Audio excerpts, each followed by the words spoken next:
A Missoula man who killed his wife in 1986 has been arrested 9 years after he absconded following his release on probation.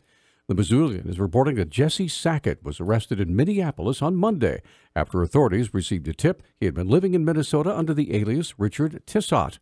Sackett, who beat his wife with a bat, shot her in the head, and dumped her body, was sentenced to 60 years in the Montana State Prison with 20 years suspended. He was released in 2007 and transferred to supervision to New Jersey, but he disappeared in 2009. After hearing about the new lead, Missoula County's chief deputy attorney obtained a new arrest warrant. That means Sackett will be held without bail until he's returned to Montana.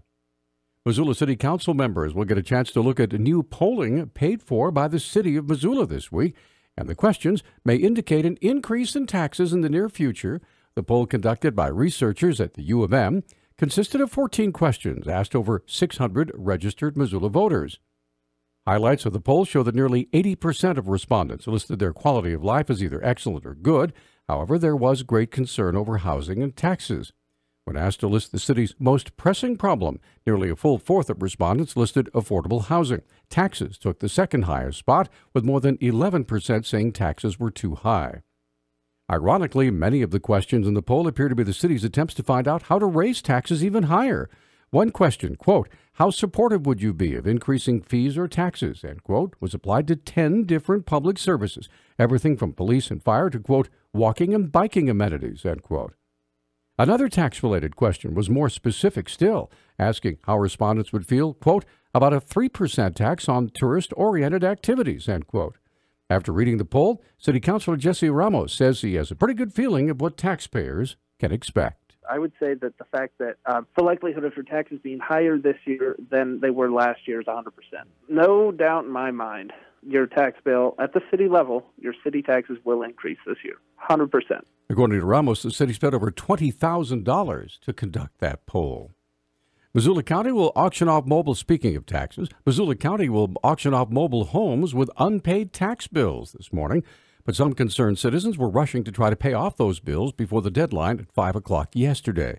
The charge was led by Sven Newman, who said he was shocked after reading an article on this matter. A lot of those bills were $200 or less, and it seems unconscionable to me that someone should have to lose a home that they already own over a $170, $190, $210 bill. And in particular, if folks can't make that deadline or can't afford to make that payment, where else are they going to go? What else are they going to do? Newman says he read about a past act of generosity in which an unnamed Missoulian paid off local debts totaling over $9,000. He said he was moved to do the same, but didn't quite have the funds to do so. I don't have $9,000 lying around, but I thought, hey, I do have 50. Maybe I have 100. And I'll bet, I know some other folks who do too. So I called the county treasurer's office to see if, they'd be open to me trying to sort of crowd fundraise and scrape some money together to help some families save their homes. And the treasurer's office was really into it. And so I set it up online and, have been really pleased by the result. Newman started a GoFundMe page called Save Affordable Missoula Housing, which had raised over $6,000 from over 100 donors. The goal of the page was to prevent, quote, up to nearly 200 Missoulians, end quote, from losing their homes. Newman says the money will be spent on the lowest debts first in order to try to help as many families as possible. Newman says the issue is close to his heart as he grew up in a mobile home himself, as did I. Medical marijuana providers in Montana will start testing, labeling, and tracking their products with new state regulations taking effect yesterday. The new rules lay out how the Montana Department of Public Health and Human Services will regulate the medical marijuana industry from seed to sale. Some rules haven't yet been finalized or are being delayed. For example, the health department's granting a 20-day grace period from pesticide testing. Regulators are also rewriting provider marijuana limits after lawmakers said 50 square feet of canopy space per patient was too much. Providers don't have to start electronically tracking their inventory until their annual registration date is due. Montana Cannabis Industry Association spokeswoman Kate Koliwa says her organization's members won't know if they're fully complying with the new rules until state inspections actually begin. Today through April 14th is National Crime Victims' Rights Week. Montana Attorney General Tim Fox taped a message to raise awareness about the services available to crime victims through his Office of Victim Services. Last year, more than 34,000 Montanans were the victims of crime. Over 2,700 of them were young people. More than 3,000 violent crimes were committed here, as well as in excess of 23,000 property crimes. And more than 270 Montanans were victims of aggravated partner or family member assault. Fox closed his message with the hope that Montanans will take advantage of the services offered through the Department of Justice. I want to express my sincere gratitude and appreciation for Montana's community members, victim service providers, and criminal justice professionals who are committed to responding to all victims of crime so they can find assistance, support, justice, and peace. Let's honor and remember the lies behind the statistics in the hope that our communities will become safer places and that all victims will have a voice. Fox also announced he's seeking nominations for his annual Outstanding Crime Victim Advocate Award. Any Montanan working with crime victims is eligible. Nominations are due by April 20th. You can find the application link on our website at Newstalk.KGVO.com.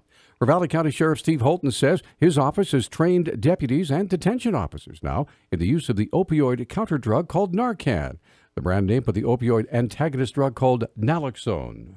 We started it because we wanted our deputies to be prepared to protect themselves in the case of an accidental contact with opioids, to include fentanyl. And we have a lot of cases, and opioids are so prevalent that just during the course of investigation, and specifically medical calls, that we can actually save people's lives by administering this prior to an ambulance getting there. Holton said he sent 2 of his deputies out of state, and they became certified master trainers. Recently, we sent 2 deputies, Vlad Mihalik and Joe Marble, who both have some pretty extensive medical experience, to a state program where they became certified as master trainers. And the beauty of that is they're able to train our staff now from here on out, to include our detention officers. And if we use a dose of Narcan or it expires, then it gets replaced at no cost. Holden said Under Sheriff Travis McKeldry spearheaded the project last fall to secure the original grant funding. The 2 deputies are the RCSO master trainers for the project.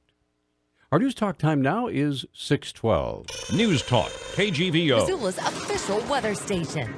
Isolated showers will be possible today. Otherwise, partly sunny weather, high temperatures in the low 50s. Rain returns tonight. It'll mix with snow by sunrise Thursday morning, as our low temperatures will sit in the low 30s. I'm meteorologist Brooke Foster for KECI 13.